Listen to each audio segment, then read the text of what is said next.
बिस्मिल्लाहिर्रहमानिर्रहीम, अस्सलाम वालेकुम। मैं हूं आपका होस्ट उस्मान ज़ेब और आप देख रहे हैं YouTube channel Usman ज़ेब। Current affairs episode 9 में खुशामदीद। आज जिन टॉपिक में हम लोग बात करेंगे, सबसे पहले हमने बात करनी है रजब भट्ट साहब के बारे में।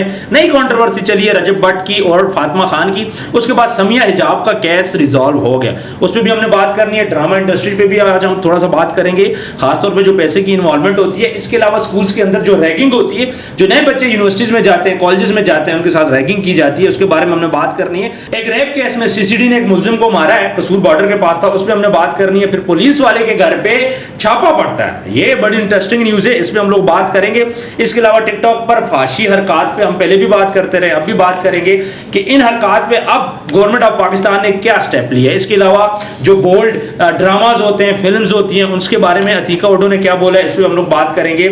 इसके अलावा एक लड़की ने पहले बोला था कि मुझे बेच दिया गया है, और अब वो लड़की बोल रही है कि नहीं, मुझे नहीं बेचा गया, मेरी पहले वाली स्टेटमेंट गलत थी, उसमें हमने बात करनी है। इसके अलावा ब्लू वर्ल्ड सिटी पे आज बात करेंगे, वहां पे कुछ लोग हमला करते हैं, क्यों हमला करते हैं, और डीपीओ चकवाल ने तो पूरे का पूरा थाना मुअत्तल कर दिया, ये बड़ी इंटरेस्टिंग न्यूज है।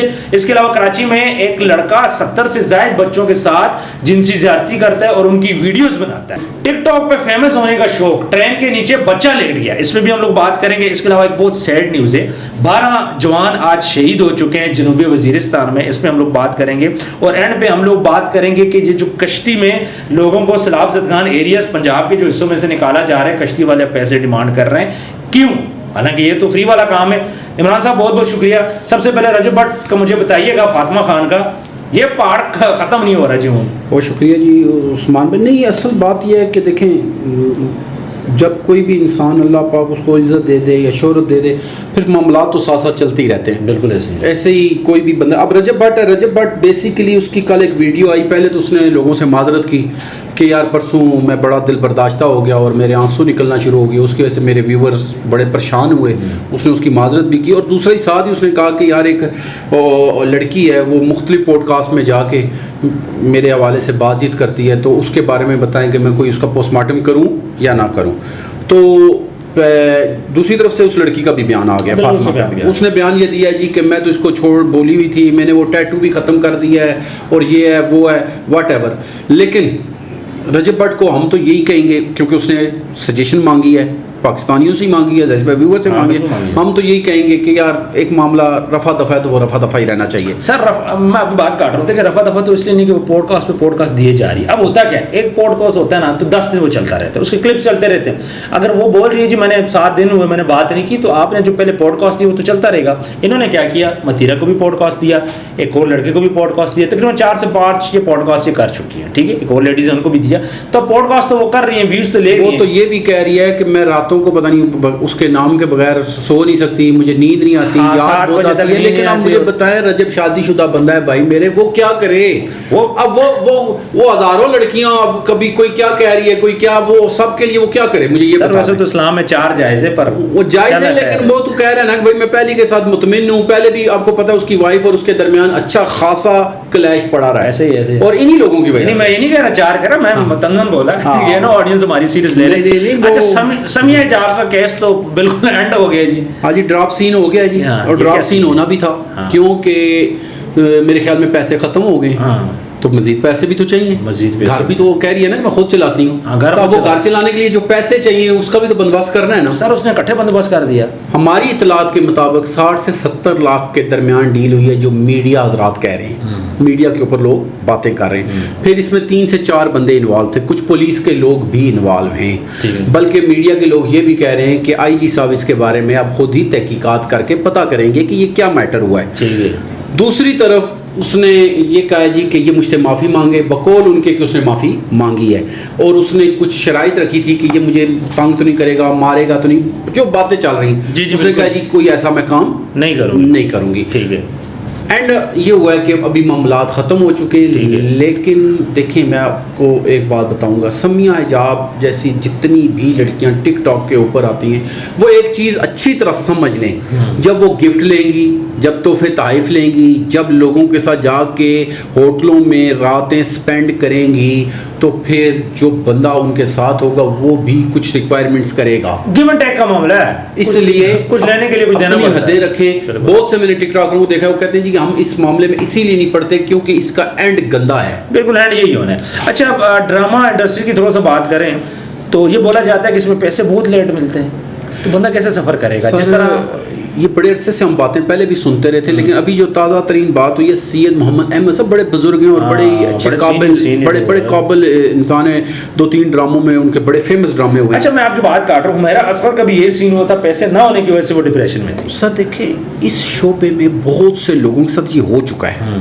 जब वो अगली उम्र में जाते हैं तो पैसा क्योंकि उस तरह से नहीं आता है, लेकिन अखराजात एक्सपेंस वो तो वही होते हैं, तो ये चीज़ें फिर चलती हैं। लेकिन अभी यहाँ पे सिचुएशन ये है कि ये लोगों का दावा ये है, जैसे सैयद मोहम्मद अहमद साहब का दावा ये है, वो कहते हैं कि भाई हम प्रॉपर काम करते हैं, अच्छा काम करके देते हैं, लेकिन जब हमारा काम मुकम्मल हो जाता है तो उस टाइम जब हमें पैसे देने का टाइम आता है तो आप टाल मटोल क्यों करते हैं और हमें इतना पुरलोम क्यों लेके जाते हैं? बिल्कुल, हमारे टाइम पे पैसे दें ताकि हम भी अपने मामला चला सके। बिल्कुल। अच्छा, यूनिवर्सिटी में अगर कोई बच्चा जाता है, कॉलेज में बच्चा जाता है, उसके साथ रैगिंग होती है। अब हर बच्चा रैगिंग बर्दाश्त नहीं कर सकता, बाद बच्चे तो कर लेते हैं, तेज होते हैं। अब इस वीडियो में आप देख सकते हैं कि बच्चे के साथ रैगिंग हो रही है, इसके बारे में क्या कहते हैं? देखिए सर, जो अच्छे घरों के बच्चे होते हैं ना, वो तो सीधी सी बात है यूनिवर्सिटीज़ कॉलेज में जाते हैं पढ़ने के लिए। हाँ, ऐसे ही है। जबकि कॉलेज यूनिवर्सिटीज़ में बड़े पैमाने पे बिगड़े हुए और लोफर लोग पहले से मौजूद होते हैं।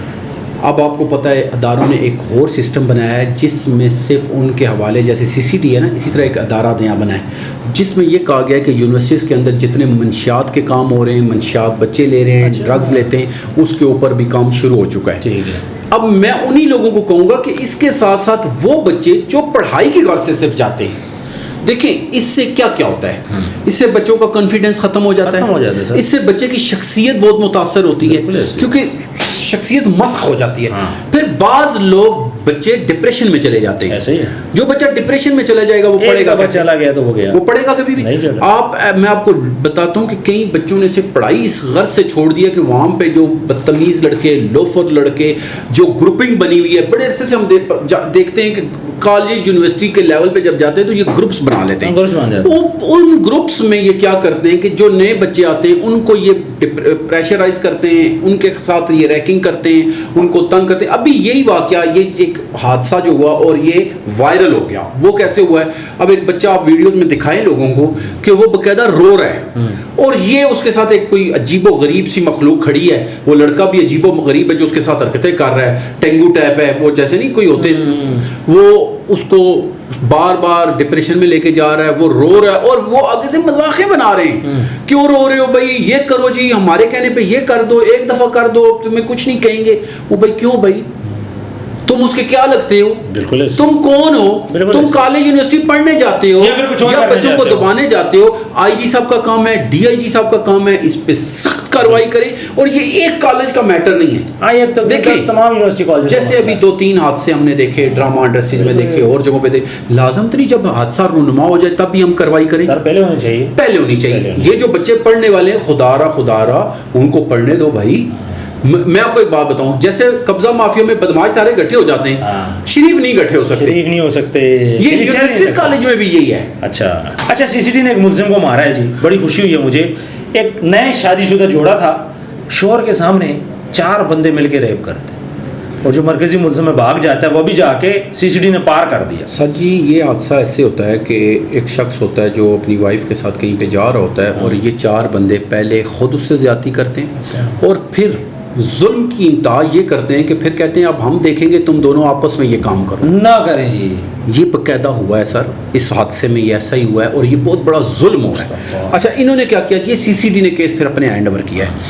कसूर के कसूर में का इलाका है और बॉर्डर के करीब वहाँ पे कोई फार्म हाउस था। अच्छा, आपको पता है ये 3 बंदे पहले मार दिए गए थे। ठीक, CCD ने पहले इनकाउंटर कर दिया, एक रह गया था। ये वहाँ पे था, तकरीबन बताया जाता है कि काफ़ी देर तक क्रॉस फायरिंग होती रही। जब क्रॉस फायरिंग के नतीजे में ये वहाँ पे गए तो पता ये चला कि वो बंदा पहले से डेड हुआ है। अच्छा। यानी कि वो अपने साथी के फायर से लगा या जो भी हुआ है। इमरान नामी शख्स था जो बचा हुआ था, वो भी अब इनकाउंटर हो चुका है। ये बहुत बड़ी कामयाबी है पुलिस की और ये लोगों को, शहरियों को तोहफ़्ज़ देने के हवाले से बहुत बड़ा इस टाइम CCD जो देखे ना काम, ये इंस्पेक्टर शाहिद साहब हैं। अच्छा, ये भी मैं आपको जबरदस्त। बताऊं, उन्होंने रेड की थी और उन्होंने ये कार्रवाई की इंस्पेक्टर थी। शायद साहब को सैल्यूट जी। मारते हैं जी। कि उन्होंने ये कार्रवाई की। बड़ी खुशी हुई सीसीडी जब अच्छे काम करती है। अच्छा, एक पुलिस वाले के घर पे छापा पड़ता है, ये मामला क्या है?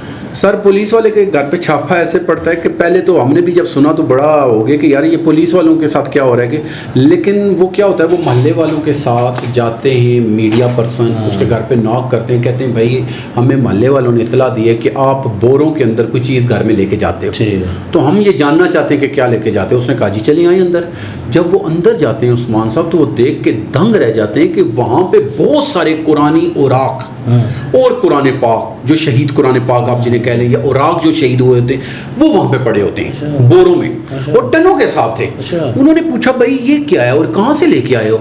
उसने कहा भाई दरबारों के बाहर जहाँ पे लोग फेंक देते हैं ये चीज़ें, इनकी बेरुमती कर रहे होते हैं, खंभों के साथ आपने अक्सर देखा होगा प्लाटों में। उन्होंने कहा मैं जहाँ पे भी ड्यूटी करता हूँ ना, तो मैंने एक दफ़ा ये चीज़ देखी पड़ी हुई, वहाँ से मेरे दिल और दिमाग में अल्लाह पाक ने डाल दिया कि मैं इनको तहफ़्फ़ुज़ करूँ। अच्छा, उसने कहा जी फिर मस्जिदों में जहाँ पे कई पड़े होते हैं ये शहीद हुए कुरान पाक, फिर इसी तरह उसने कहा मुख्तलिफ अदारों में मैं जाता रहता हूँ, जहाँ कहीं पे मैं ये देखता हूँ कि इस तरह की कोई चीज़ पड़ी हुई है जिस पे अल्लाह का नाम लिखा है या कुरान पाक है। उसने बताया जी 6 महीने में मिनिमम और मैक्सिमम का बता रहा हूँ 20 टन के करीब उसने ये इकट्ठा किया। फिर उन्होंने पूछा कि इसका आप करते क्या हैं? उनका जो तो थोड़े बहुत डैमेज होते हैं उनको हम सही तरतीब करते हैं, मुख्तलिफ जगहों पे जाके रख देते हैं, लेकिन जो ज़्यादा शहीद हो चुके होते हैं, जो अब इस्तेमाल के काबिल नहीं होते, उनके लिए हम एक गड्ढा खोदते हैं शरीयत के मुताबिक जो हमें हुक्म है। फिर हम उस गड्ढे में एक कपड़ा रखते हैं नीचे, और उस कपड़े के ऊपर रखते के इनको ऊपर से दफन कर देते हैं। तो ये उसका बहुत आला काम है जो पुलिस में नौकरी करने के बावजूद हम हमेशा पुलिस वालों को सुनते हैं रिश्वत ले रहे हैं, लोगों को दबा रहे हैं, लोगों को, अच्छे लोग भी होते हैं, लेकिन ये देखें ऐसे लोग भी हैं जो मिसाल हैं। बिल्कुल ऐसे। अच्छा, थोड़ा सा हम बात करेंगे फाशी पे टिकटॉक के ऊपर जो हो रही है। पहले मानसरा में क्रैकडाउन हुआ, शफीउल्लाह गंडापुर साहब ने किया, उसके बाद अब पेशावर के अंदर क्रैकडाउन स्टार्ट हो चुके हैं, लेडीज भी गिरफ्तार हो चुकी हैं, इसके अलावा मजीद भी गिरफ्तारियां सामने आएंगी। अच्छा कदम है सर, बहुत अच्छा कदम है। हमने ये वीडियो देखी है जिसमें एक पुलिस ऑफिसर बाकायदा वो बता रहे हैं, कहते हैं जी कि हम ये इकदाम इसलिए कर रहे हैं कि हमारा मकसद लोगों को सज़ाएं देना, लोगों को दबाना या प्रेशराइज करना नहीं है, बल्कि लोगों की इस्लाह करना है। बिल्कुल ऐसे कि जो औरतें या जो मर्द ये काम कर रहे हैं वो ना करें। और इस तनाज़र में उन्होंने 7 FIR दी है, 7 FIR, जिसके नतीजे में 10 बंदे पकड़े गए, जिसमें मर्द और औरतें दोनों हैं। और उनका कहना यह है कि हम जब तक ये काम ख़त्म नहीं होगा, रुकेगा नहीं, हम इसको नहीं छोड़ेंगे। और ये वहाँ के जो इलाके के लोग हैं पेशावर के, वो इस काम पे इतने खुश हैं उनके साथ, गैरतमंद लोग हैं। वो कहते हैं कि भाई ये काम तो बहुत और पहले हो जाना चाहिए था जो अभी हो रहा है। और मैं ये कहता हूँ जैसे मनसेरा और पेशावर की पुलिस इस टाइम अपना काम कर रही है, ऐसे ही पंजाब के अंदर भी फिल फोर जैसे CCD काम कर रही है ऑलरेडी, लेकिन इस चीज़ के ऊपर फिल फॉर एक्शन लेना चाहिए। और ये फाशी, बेहयाई, लाइव टिकटॉक पे जो गाली गलौज जैसे डॉक्टर ईमान जैसे लोग और इस तरह के जितने भी घटिया तरीन लोग हैं जो रोजाना की बुनियाद पे माओ बहनों की गालियां देते। अभी मैं देख रहा था ग्रुपों में लिख डाल रहा है, ओ जी मेरी पुरानी वीडियो ना चलाओ, मैं अभी लाइव भी नहीं आ रहा हूं, मैं गालियां भी नहीं दे रहा हूं। जैसे वो मोटा और गंजा सा पोला रिकॉर्ड, अब उसने भी माफी मांगी है बकायदा, ओ जी मैं अब बिल्कुल गाली गलौज नहीं दूंगा, मैं ये नहीं करूंगा, मैं वो नहीं। क्यों भाई, अब तुम्हें डंडा चढ़ा है, अब तुम अपनी मर्जी से नहीं कर रहे हो। अभी ये CCD का डंडा जिधर जिधर जाएगा वो मुंह के रास्ते बोलेगा कि अब मेरे बाप की तौबा, मेरी माँ की तौबा।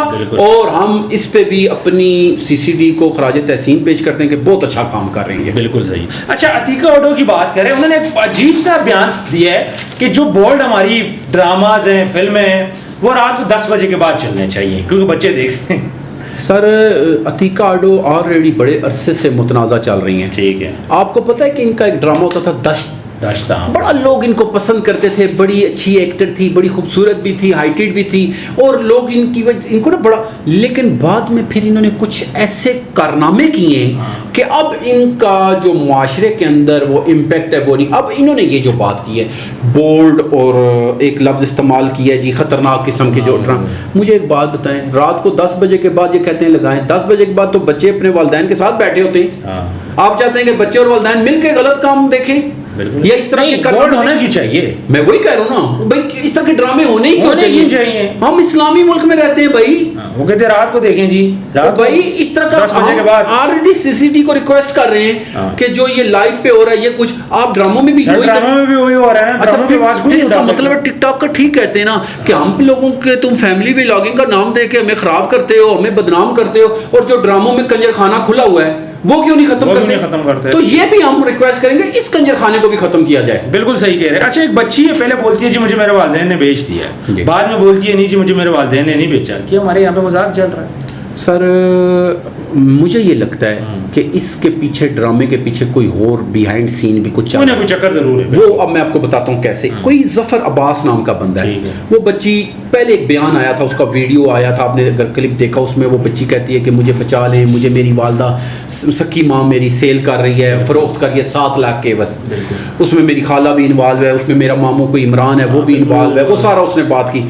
अब क्या हुआ, अब एक शबीर सियाम साहब हैं, उन्होंने एक प्रोग्राम किया उनके साथ, बड़े अच्छे हमारे पिंडी के काम करने वाले बंदे।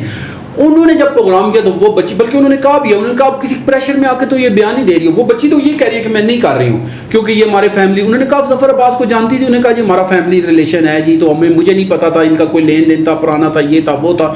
लेकिन उसके बयानात से मुझे ये लगता है कि अंदर दाल में कुछ काला है।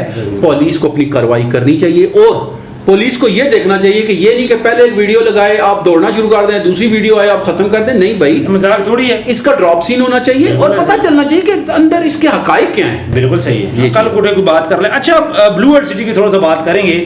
लड़ाई झगड़े चल रहे हैं जी तो दोबारा से सर, और लोग गुत्थम गुत्थे हैं, फायरिंग हो रही है और रावलपिंडी के अंदर। जी कल हमें एक तरफा एक बात पता चली थी जी कि ब्लू वर्ल्ड सिटी के हवाले से कि जी वहाँ पे एक बंदा है अजीज़ुर रहमान, उसको मार दिया गया, ताहिर नाम का बंदा है, उसे ज़ख्मी कर दिया गया।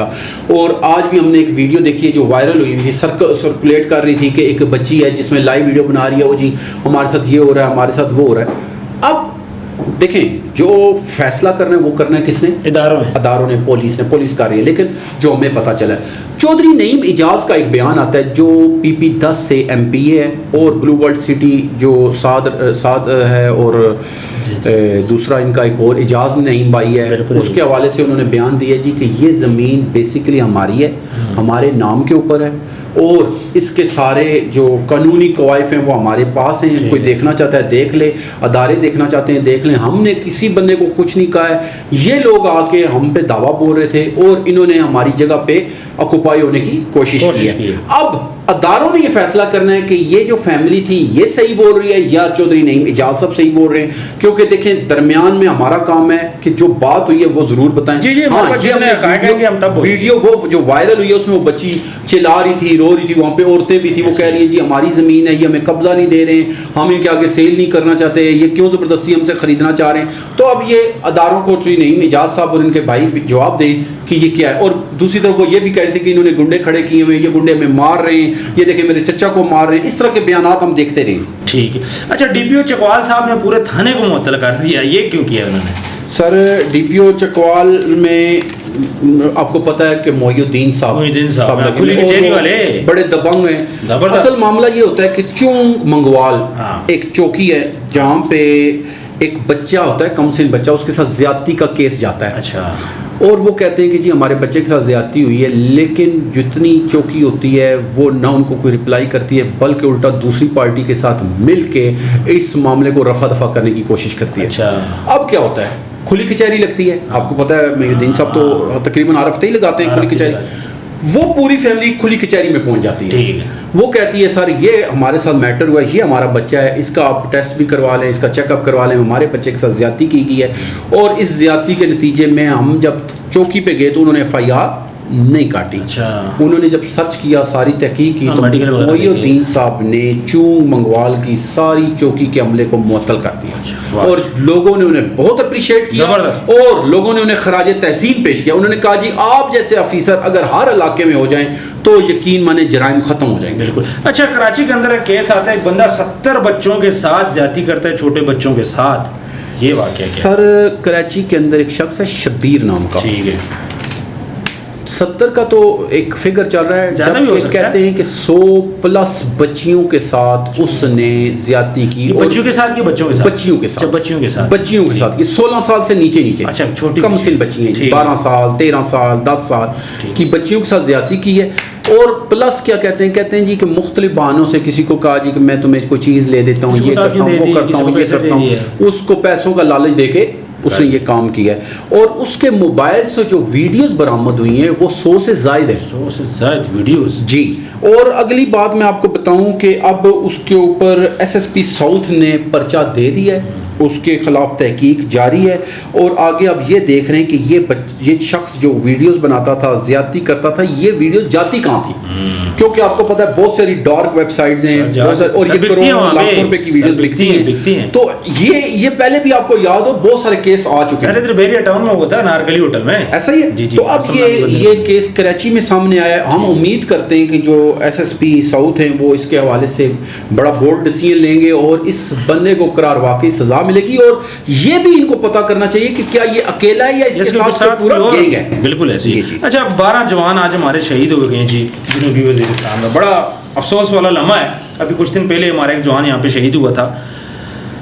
ये कब रुकेगा ये सिलसिला? सर अल्लाह पाक माफ़ करे, तहसील लोधा में आज हमारे मज़ीद 12 जवान जामे शहादत नोश पा चुके हैं। वो लोग जो भौंकते हैं कि ये आर्मी क्या करती है, वो लोग जो इस आर्मी के खिलाफ प्रोपेगेंडे करते हैं, मुझे ये सिर्फ जवाब दे दें कि ये जो नौजवान 12 शहीद हुए ये किस खातर हुए? क्या इन्होंने वतन की खातिर कुर्बानी नहीं दी? और सिर्फ 12 शहीद नहीं हुए, ये 3 गाड़ियां थी। अच्छा। जिसमें से पहली गाड़ी तो ब्लास्ट हुई और आप देखिएगा, वीडियो लगाइएगा, बल्कि उसमें तो उन नौजवानों के साथ क्या हुआ, अल्लाह माफ़ करे, अल्लाह माफ़ करे। हम भी भाइयों वाले, बेटों वाले, उनके तो छीतड़े उड़े हैं गाड़ी में। फिर प्लस बहुत से दर्जनों जख्मी हुए, वो नौजवान भी जो साथ थे वो जख्मी हुए हैं। अल्लाह पाक उन्हें भी ज़िंदगी दे से दे। लेकिन इस हवाले से फील्ड मार्शल आसिम मुनीर साहब और वज़ीर आज़म की तरफ से एक बड़ा बोल्ड बयान सामने आया है कि अब ये जंग ख़त्म होगी और इनको हम कैफरे किरदार तक पहुँचाएंगे। ये जितने भी दहशतगर्द हैं, चाहे वो इंडिया रॉ पीछे चल रही है या इंडिया के कोई और एजेंट्स आते हैं, अब इनको इनके जहन्नम वासल करेंगे और इनको इनका मकाम पे पहुंचा के दम लेंगे। अच्छा, आजकल नौजवानों को बड़ा जुनून है टिकटॉक का।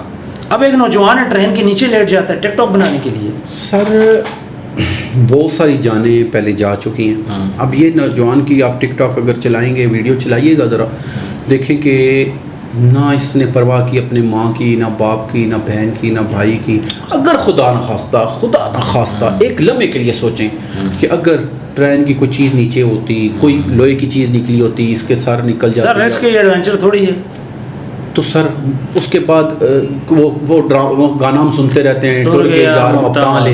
कभी ये व्हीलिंग कर रहे होते हैं, कभी यकीन माने ये टिकटॉक का जुनून और इस चीज़ का जुनून, कभी पहाड़ों के ऊपर, कितनी जाने ले चुका है, कितने जाने जा चुकी हैं। कभी वो एक आपने देखा होगा टीचर थी जो दरिया किनारे वो पत्थर पे बैठी थी, वो बैगी थी। कितनी जाने जा चुकी। अच्छा, सबक भी नहीं मिलता सबको कि एक सेल्फी के लिए इतनी कीमती जान जो अल्लाह ने अता की। और अल्लाह पाक फरमाते हैं मैंने जिन्नो इंस नहीं पैदा करने थे मगर पैदा किए किस लिए? अपनी इबादत के लिए। और यार जिस मकसद के लिए पैदा किया उधर नहीं जा रहे हो, और जो मकसद से हटे हो। रिस्क का वादा अल्लाह ने किया हुआ है, हमने अपने जिम्मे लिया हुआ है। अल्लाह ने इबादत हमारे जिम्मे लगाई थी, हमने कहा वो आप जाने, आपका काम जाने। और इस तरह के करतूत हम करने के लिए ना माँ का ख्याल ना बाप का ख्याल। देखिए ना कितनी मुश्किल से पालते हैं उस्मान भाई, बड़ा करता तो लेकिन इतना बड़ा जुल्म नहीं करना चाहिए। अच्छा, एक बात मुझे बताइएगा, एक तरफ तो मरीम नवाज काफ़ी अच्छा काम करी, मैंने पिक्चर्स देखी और कुछ वीडियोस भी मैंने देखी। गर्मी में धूप में जाना मेरा ख्याल है किसी वजीर ने पहले इस तरह नहीं किया। ठीक है, मरीम नवाज खुद जाके देख रही हैं, उस एरिया को विजिट कर रही हैं, और जैसे ही वो वहाँ से निकलती हैं पीछे कश्तियों में पैसे चार्ज करते घरों से, और कितने से 10,000 से लेके 1 लाख तक फी बंदा चार्ज किया जा रहा है। और ये जो वाकया हुआ है जिसमें छोटा बच्चा था, कश्ती वाले ने पता क्या बोला है, गोद में ना बिठाओ, 10,000 है तो ठीक है, नहीं तो छोड़ दो इस बच्चे को। क्या कहेंगे इसके बारे में? सर सबसे पहले तो मैं ये कहूँगा, जहाँ से अपने बात स्टार्ट की, मरीम नवाज साहिबान की एक बल्कि आप वीडियो चल रही है, आप बच्चे को किसी को पानी पिला रही है, यकीन माने वो बच्चा इतनी खुशी से पानी पी रहा है। और ये लोग कहते हैं ना स्टंट है, स्टंट है, मान लिया स्टंट है, कोई और भी करे ना, कोई और भी तो स्टंट करे ना। में देखा है स्टंट, कभी पेशावर में देखा है स्टंट, ये कहीं पे भी नहीं देख रही है। सर एसी जो एसी वाला बंदा होता है ना, इस गर्मी में बाहर निकल के खड़ा ही नहीं हो सकता। फिर उन्होंने नहीं खड़े हो सकते। उन्होंने एक बात कही, उन्होंने कहा भाई वो ड्रोन से जो है ना सिर्फ मुझे दिखाने के लिए काम नहीं करना, प्रॉपर वहां पे देखो कि कौन कौन से लोग कहां कहां पे फंसे हुए। फिर उन्होंने अगली बात क्या कही, उन्होंने कहा पानी उतरने दे, जिसका जो नुकसान हुआ मैं पूरा करूंगी। मैं वो सुना, मैंने बयाना के लोग खड़े थे सुन रहे थे, कितनी बड़ी बात। अब दूसरी तरफ देखें घटिया तरीन अमल, कश्ती वाले क्या कर रहे हैं जलालपुर पीर वाला में एक फैमिली आती है, वो कहती है जी हमने दरिया के उस तरफ जाना है। कोई मजारी पे मजबूरी होगा या कोई जो भी, या कई दफ़ा वॉलंटियर भी लोग वहाँ पे होते हैं ना जो मदद करने गए होते हैं। उन्होंने कहा उनके साथ 6 बंदे थे, इन्होंने तय किया जी के 10,000 पर पर्सन बंदा लेंगे। कितना? 10,000। 60,000 बन गया। उन्होंने कहा भाई हमारे पास और पैसे नहीं, हमारे साथ एक बच्चा है तो इसको प्लीज़ 10 साल का बच्चा हम गोद में बिठा के ले जाते। तो क्या कहता है पता है, कहता है इसको इधर ही छोड़ जाओ ना। यार कितनी जुल्म की इंतहा है। पहली बात है पैसे ले किस बात पे रहे हो, दरिया के रार पार करना है, इधर से उधर ही करना है ना। चलो 1000 रुपया ले लो, 500 ले लो, नहीं 10,000 से लाख रुपए गवर्नमेंट कर रही है ना। गवर्नमेंट का पहली बात है, गवर्नमेंट का है तो वो तो होना ही फ्री है ना, होना ही फ्री है। ये तो आप लोग उनको ब्लैकमेल कर रहे हो। तो ब्लैकमेल कर रहे हैं। दूसरी तरफ मैं आपको ये बताऊं कि बहुत सी इसी के तनाजर में आज मैं बताता चलो। कल मुझसे एक दोस्त ने बात की है, कहते हैं कि बहुत सी ये NGOs के नाम पे जो लोग हैं, इतनी बड़ी करप्शन हो रही है अंदर खाने, इतना लोगों के साथ ज्यादती हो रही है कि फर्ज करे दिखाए आपको। मैंने एक शायद वीडियो शेयर भी की थी जिसमें वो MNA खड़ा है, 4-5 बंदों को पुलिस के साथ खड़ा है, तस्वीरें बनाई जा रहा है और कहता है एक ही थैला रखा हुआ है, कहता है बस भाई कार्ड तुम्हारा ये कार्ड था, तस्वीर बनाओ आगे चलो। यानी ऐसे मामलात भी हो रहे हैं, इन पे चेक एंड बैलेंस होने की ज़रूरत है। अगर कोई भी NGOs के नाम पे या अदारों के नाम पे कोई बंदा लोगों के साथ ज्यादती कर रहा है, लोगों का पैसा खा रहा है, आपको मैं बताऊं बहुत से लोग अमेरिका से, कनाडा से, सऊदीया से, दुबई से पैसा भेज रहे हैं कि भाई यहाँ पे जाओ। अभी कल परसों हमारी टीम गई है, अल्हम्दुलिल्लाह उन्होंने 8-10 लाख रुपया डिस्ट्रीब्यूट करने के लिए गए, लेकिन हकदारों को मिलना चाहिए और पैसा जेब में नहीं जाना चाहिए। बिल्कुल ऐसे तो जो लोग भी ये कर रहे हैं गलत कर रहे हैं। बिल्कुल सही है। इमरान साहब बहुत बहुत शुक्रिया, आपने कीमती टाइम दिया। व्यूअर्स कमेंट सेक्शन में अपनी राय जरूर दीजिएगा। आपके जो कमेंट होते हैं हम लोग रीड करते हैं और कोशिश करते हैं कि आपको वक्त पर रिप्लाई दे सकें। किसी किस्म का भी क्वेश्चन हो आप हमसे पूछ सकते हैं। अपना ढेर सारा ख्याल रखिएगा, मिलते हैं नेक्स्ट वीडियो में। अल्लाह हाफिज़।